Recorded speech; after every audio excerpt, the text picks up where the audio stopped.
Cette chanson intitulée Jesse Mijega est en fait la version courte d'une réponse en freestyle de 10 minutes à ses détracteurs et donc le titre est Retour en clash.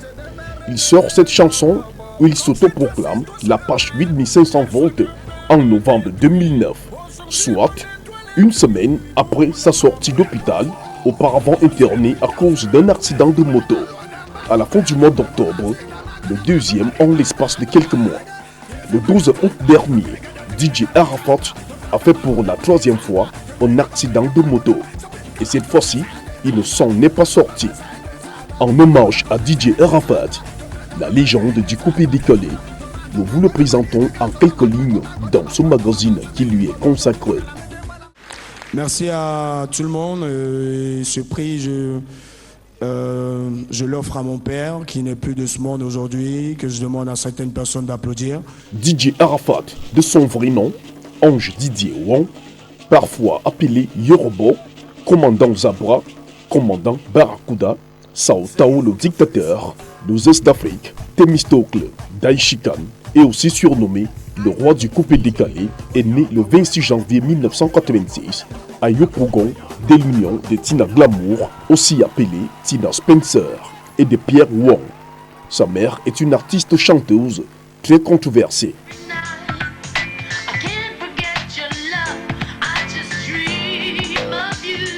Ses détracteurs lui reprochent le plus souvent d'esquisser des pas de danse et un style un peu trop posé.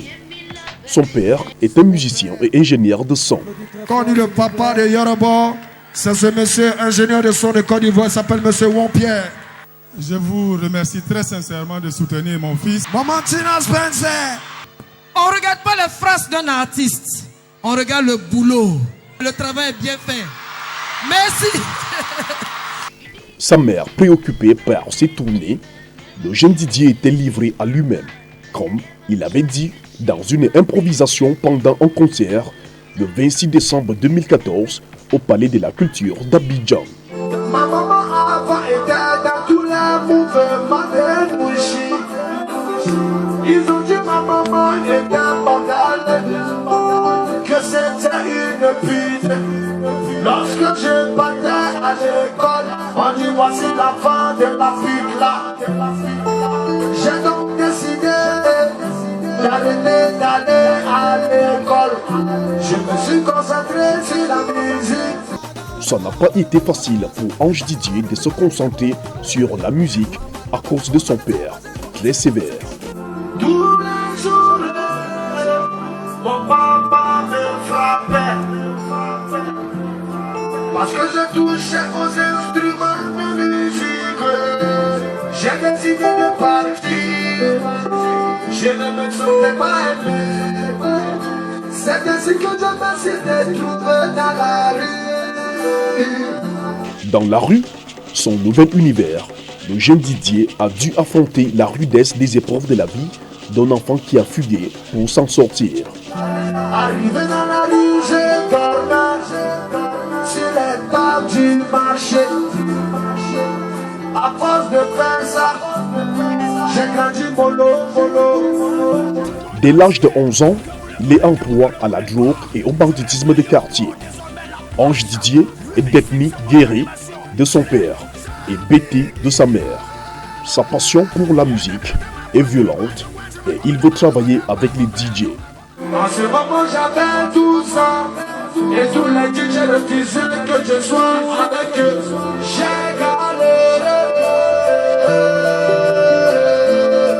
Le jeune Didier est payé 2000 francs CFA pour enregistrer les dédicaces appelées Atalakou dans une cassette qui sera suivie plus tard par de bonnes oreilles. Grâce à sa prestation dans ce support phonique, Ange Didier est embauché au Maquis Abidjanais de Shanghai. Roland le fait, il est venu me voir, il a écouté ma manière de chanter. Il dit je vais te mettre en studio. Quand je suis rentré au studio, c'est là l'inspiration est venue. Et puis j'ai chanté Jonathan.